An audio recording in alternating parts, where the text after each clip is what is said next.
والصلاة والسلام على رسول الله وعلى آله وأصحابه ومن والاه وبعد. Mais uma vez, estimados irmãos, estimadas irmãs, Assalamu alaikum wa rahmatullahi wa barakatuh. Wa alaikum assalam. Que a paz esteja convosco e bom dia a todos. Espero que estejam bem. Em primeiro lugar, devo agradecer imensamente ao nosso Criador por esta dádiva de poder hoje, pela primeira vez, visitar este Instituto Ibn Sina e agradecer também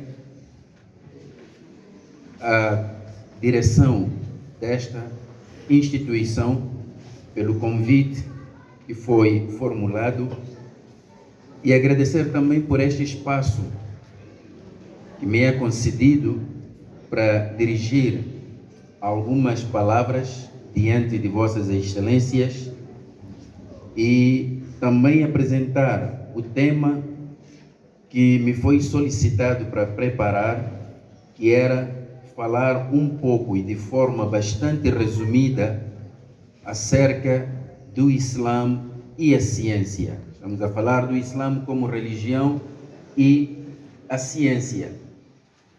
Mas antes de entrar diretamente para o assunto, é interessante olhar para o nome que a vossa instituição ostenta. Conforme eu tenho aqui, é Instituto Politécnico Ibn Sina. Já tive a oportunidade de visitar a delegação de Gurua. Hoje estamos aqui na delegação de Nampula. Por acaso, conhecem Ibn Sina? Já alguma vez ouviram falar dele? Mas é ele que faz brilhar a vossa instituição. A história de Ibn Sina parece-se muito com a história do nosso próprio país, Moçambique. Historicamente, diz-se que este nome vem de um sultão que viveu na altura e chamava-se Musa bin Bik. E desse nome deriva o nome Moçambique. Mas nós conhecemos mais quem descobriu ou quem passou por aqui, como Vasco da Gama, e não conhecemos o dono do nome que o nosso país carrega. De onde é que ele vem? Quem ele era? O que estava a fazer aqui em Moçambique? Ou se era originário de Moçambique? A mesma coisa está a se repetir em relação ao Ibn Sina. Nós estamos a carregar o seu nome, adquirimos conhecimentos em seu nome, mas não conhecemos quem ele é.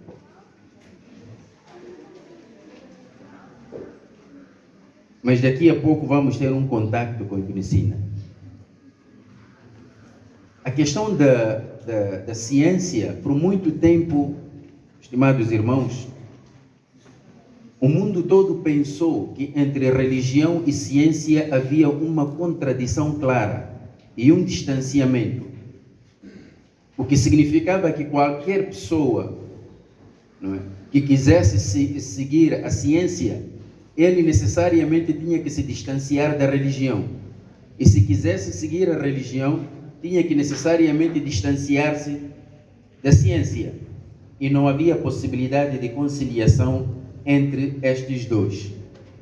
O mundo caminhou, avançou, desenvolveu e hoje fomos descobrir que, afinal de contas, aquela guerra, entre aspas, que existia entre a ciência e a religião, afinal nunca tinha existido. Aquilo simplesmente era o reflexo da nossa própria ignorância. Então pensamos que havia guerra, onde não havia. Estimados irmãos, quando nós olhamos para uma religião como o Islã e vamos buscar no seu livro sagrado, que é o Alcorão,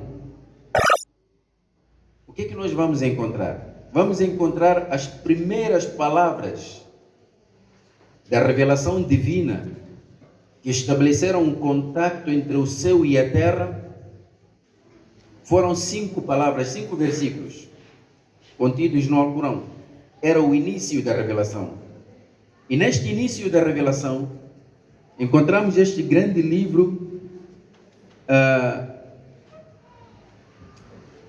a fazer uma exposição muito clara sobre o conhecimento.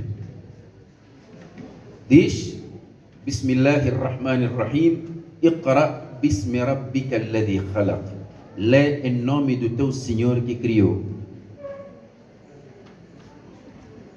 Iqra bismi rabbika alladhi khalaq. Lê em nome do teu Senhor que criou. Khalaqa al-insana min 'alaq. Criou o homem a partir de um coágulo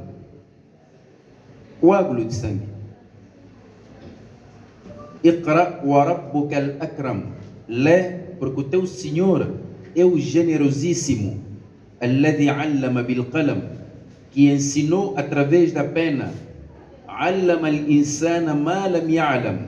Ensinou ao homem o que este não sabia. Os primeiros versículos revelados no Alcorão falam-nos de conhecimento e dos instrumentos de captação do conhecimento. Esta era uma indicação clara para todo crente de que o caminho da felicidade passa por trilhar os caminhos do conhecimento e da civilização. Então, nesta religião, não há espaço para ignorância. Tudo tem que ser a base do conhecimento. Este não é o único versículo.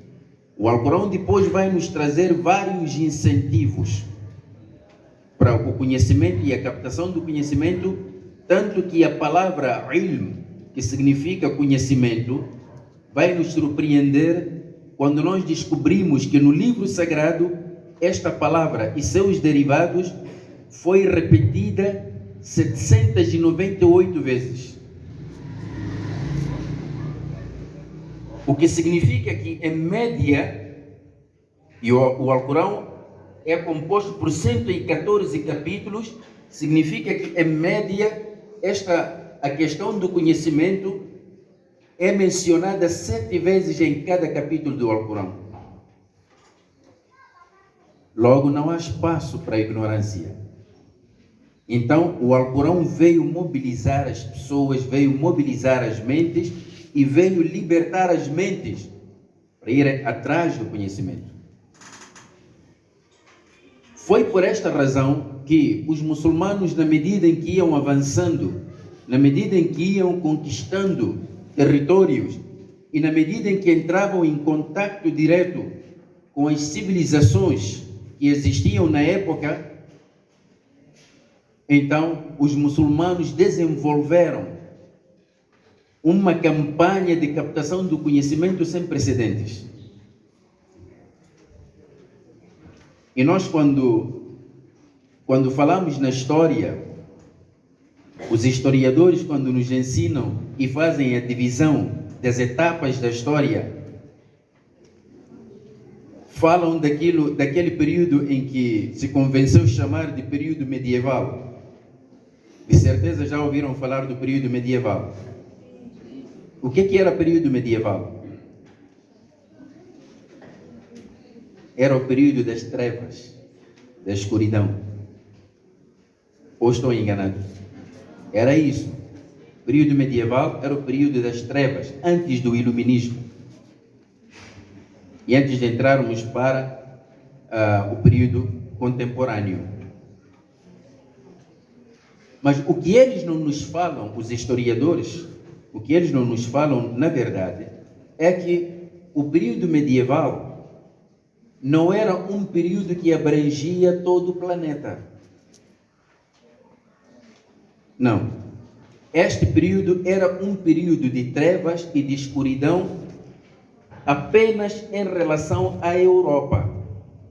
E, naturalmente, a Europa não representava o planeta todo. O que significa que fora da Europa tínhamos a civilização islâmica. Aquele era o período de ouro da civilização islâmica, onde o conhecimento já havia atingido seu auge, a sua extensão máxima. Enquanto a Europa mergulhava nas trevas, nos conflitos sociais, teológicos, o mundo islâmico era um mundo completamente diferente. E os europeus, através das chamadas cruzadas, começaram a entrar em contato com o mundo islâmico, começaram a beber desses conhecimentos. Um outro aspecto que eu gostaria aqui de referenciar é que antes da civilização islâmica existiram muitas outras civilizações. Temos uma das primeiras, que foi a civilização egípcia, e depois vamos ter a civilização grega, depois aparece a civilização romana, vamos encontrar a civilização chinesa. A particularidade da civilização islâmica é que ela foi uma civilização intermediária. Intermediária em que sentido? No sentido de que o Islã, na medida em que ia conquistando territórios, principalmente lá para o Oriente, o Islã captou o conhecimento que já existia naqueles povos e não parou por aí, desenvolveu. Quer dizer, o Islã não fez aquilo que se chama de copy-paste, não.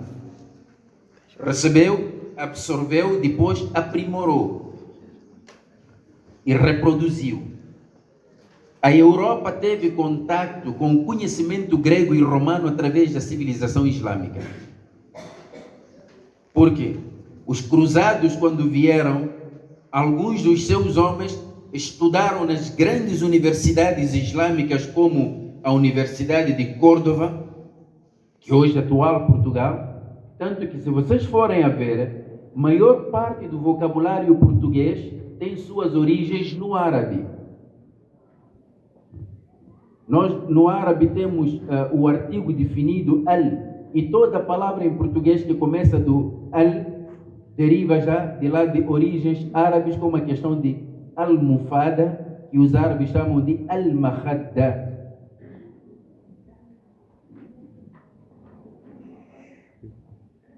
Eu sei que esta parte aqui, porque quem nos ensina a história é a própria Europa, ninguém morde o seu dedo. Então eles não vão vos ensinar isso, porque senão estariam vos ensinar que o Islã teve este brilho. Mas como a ideia é de apagar esse brilho, então isso não podemos ensinar. Como se eles fossem buscar diretamente o conhecimento dos gregos. Mas não foi verdade. Esta é a razão porque que a civilização islâmica é uma civilização considerada uma civilização intermediária e que teve a capacidade de juntar entre o espírito e a matéria. Enquanto que as civilizações ocidentais foram puramente civilizações materiais, temos as civilizações orientais puramente espirituais. A civilização islâmica juntou a matéria e o espírito num único corpo. Foi nesta época que, numa região islâmica chamada Bukhara, é uma região que atualmente está na Uzbequistão. Nesta cidade de Bukhara havia um homem que teve um filho, mas ele era um governante de uma das aldeias de Bukhara, no tempo de um sultão chamado Nuh ibn Mansur. Então, este homem, que aqui não conhecemos o nome, a verdade era um governante de Bukhara. Teve um filho. A sua casa era uma escola. E as pessoas vinham de todos os quadrantes para estudar na sua casa. Ele teve um filho. E este filho foi chamado de Abu Ali al-Hussein bin Abdullah ibn Sina. Agora já sabe de onde é que vem. Mas foi mais, quer dizer, este nome foi depois abreviado apenas por Ibn Sina. Então ficou mais famoso por Ibn Sina. Temos Ali, Abu Ali al-Hussein Ibn Abdullah Ibn Sina, mais conhecido por Ibn Sina. Quando este nome passa através dos seus trabalhos que foram para a Europa, entra em contato com as línguas latinas. Em latim, este nome Ibn Sina foi transformado em Avicena. Portanto, quando falamos de Avicena, estamos a falar de Ibn Sina. Quando falamos de Ibn Sina, estamos a falar do patrono da nossa instituição. Nasceu na cidade de Bukhara, atualmente Uzbequistão.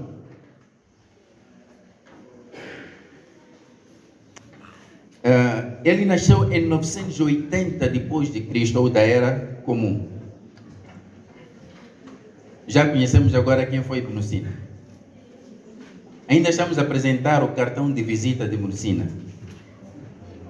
Bilhete de identidade. O que este homem fez? Ibn Sina era uma criança de mente brilhante, de mente extraordinária, pelo menos para a sua idade. Tanto que grandes estudiosos que foram formados pelo seu pai, e ele apanhou a primeira instrução que ele teve foi nas mãos do seu pai. Ele começou a estudar com seu pai. E era brilhante, extraordinário. Era um fenômeno da época. Será que nós também aqui na nossa instituição temos mentes brilhantes também? Sim. Mashallah. Agora, o nosso Ibn Sina, como era prática da época em toda a extensão do Império Islâmico, quando as crianças fossem à escola, sabe qual era a primeira coisa, o primeiro contato que eles tinham com o conhecimento? Era o Alcorão. Era o Alcorão. Esta foi a razão por que o pai de Ibn Sina, a primeira coisa que ensina o filho, o Alcorão. Ibn Sina memorizou todo o Alcorão, tinha ele apenas 10 anos. Só 10 anos só. E este livro é extraordinário. Hoje encontramos crianças também nessa mesma idade, memorizam o Alcorão todo. Não fala nem árabe, mas ele memoriza o Alcorão todo. E vou-vos revelar porque foi uma experiência que alguns de nós já viveram. Se tu consegues memorizar o Alcorão, dá-te uma capacidade incrível de memorizar qualquer coisa que você quiser. Eu já vi quando estive no Sudão, na Universidade Internacional de África, em Khartoum, já tive colegas norte-americanos que nem sequer eram muçulmanos, só vinham para memorizar o Alcorão. Por causa dessa particularidade que o Alcorão tem. Então, Ibn Sina memoriza o Alcorão, tinha ele 10 anos. Aos 13 anos, isto é história, não estamos a inventar. Aos 13 anos, Ibn Sina já começava a estudar a medicina. São as ciências de saúde que estão a estudar. Sabe quando é que ele se tornou médico? Começou a tratar pacientes? Aos 16 anos. As pessoas estudavam. Talvez estudavam naquela altura também porque tinham incentivos. Mas o maior incentivo era o próprio Alcorão. Então, as pessoas estudavam. Hoje em dia, as pessoas têm mais facilidade de estudar por causa da tecnologia, mas não estudam. Eles não tinham a tecnologia que temos, estudavam muito. Nós temos a tecnologia que eles não tinham. Desculpa-me, somos mais fofoqueiros. A pessoa sabe tudo sobre a vida dos outros. Da sua especialização, não sabe nada, vai cabular. Não é vergonhoso? Então Ibn Sina tornou-se médico aos 16 anos. Agora, naquela altura, a natureza da ciência não havia compartimentação. Estas especialidades que temos hoje, um vai se formar em medicina, aquele vai se formar em administração pública, o outro vai se formar em biologia, o outro vai se formar... Não, eles não tinham isto. Era o conhecimento e a busca do conhecimento, estudavam tudo que estivesse à sua frente. Então, esta é a razão por que Ibn Sina se destacou por sua inteligência extraordinária, pelo menos para a sua idade. Então, ele teve maior proeminência na área da medicina quando conseguiu curar o sultão de Bukhara, naquela altura, de uma doença muito estranha, uma doença misteriosa. Ibn Sina, aos 21 anos, começa a escrever livros. Então, aos 21 anos, quando ele começa a escrever os livros, tornou-se um grande estudioso e produziu, sabe quantos livros ele produziu em pouco tempo? 450 obras de Ibn Sina, dos quais apenas 240 sobreviveram até os dias de hoje. Então, desse trabalho que ele fez, os restantes 150 são no campo da filosofia e apenas 40 na medicina. Foi nestas duas áreas onde ele teve a maior contribuição. Mas a capacidade de Ibn Sina não termina por aí. Ibn Sina escreveu sobre psicologia, escreveu sobre geologia, matemática, astronomia, lógica, música. Já podem imaginar uma enciclopédia dessa natureza? Mas, qual foi a maior obra de Ibn Sina? A maior obra de Ibn Sina, ele escreveu um livro chamado Ash-Shifa, que significa a cura na medicina. É uma verdadeira enciclopédia científica que abrange vários campos como lógica, ciências naturais, psicologia, geometria, astronomia, aritmética e música. Como é possível alguém nesta idade? Eu começo a imaginar Ibn Sina aos 21 anos era uma enciclopédia. Se fosse uma criança da nossa era, da nossa geração, o que seria? O que seria? Talvez no máximo seria um DJ.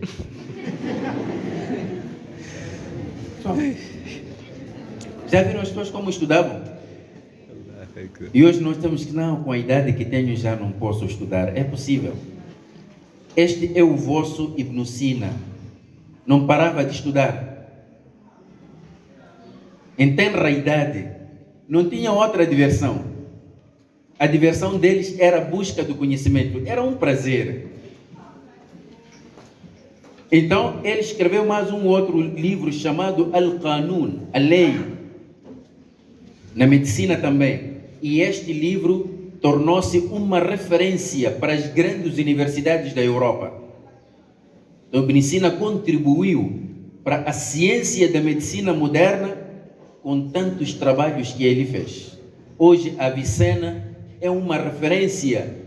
Mas como Ibn Sina era um homem do Oriente, talvez também a sua religião nem lhe ajudou. Por ter sido muçulmano, talvez poderia aparecer hoje como grande referência nos tratados da ciência moderna. Tanto que Ibn Sina era conhecido como Aristóteles do Islã. Aristóteles do Islã. Porque depois de Aristóteles, depois vem um homem chamado Al-Farabi, que era também muçulmano, como as mentes mais brilhantes. A terceira mente era a mente de Ibn Sina. Então, eu não vou alongar aqui, estimados irmãos. Queria mais uma vez vos agradecer por esta oportunidade, mas gostaria de deixar aqui mesmo uma recomendação. Apeguem-se ao conhecimento. Nós estamos em tempos conturbados. Estas pessoas, no tempo em que estudaram, não tinham tantas facilidades que hoje nós temos. Vamos apegar-nos ao conhecimento. Sabem por quê? Nenhum país, nenhuma nação pode conseguir a estabilidade, nenhuma nação pode progredir se não investe no conhecimento. E no conhecimento nós não podemos ser apenas caixas de ressonância. Absorvemos o conhecimento, mas não paramos ali, porque não podemos pensar que os brancos só é que têm capacidade para pensar. Deus, Allah, deu a todos nós, na mesma proporção, a capacidade racional. É só uma questão de desenvolver. Temos que criar este incentivo, buscar, criticar. Não é só fazer copy e pasta ali no Google. Não. É preciso fazer essas críticas, irmos a fundo da coisa. A pessoa não pode estudar apenas para ter o canudo e passar, para amanhã conseguir um emprego. Dizer, olha, eu estou a estudar para melhorar o meu emprego, para ganhar pão. Isso é profanar o conhecimento. Você vai estudar. Se amanhã conseguires um emprego, trabalhares, melhorar a sua vida, muito bem, é um bônus que Deus te dá.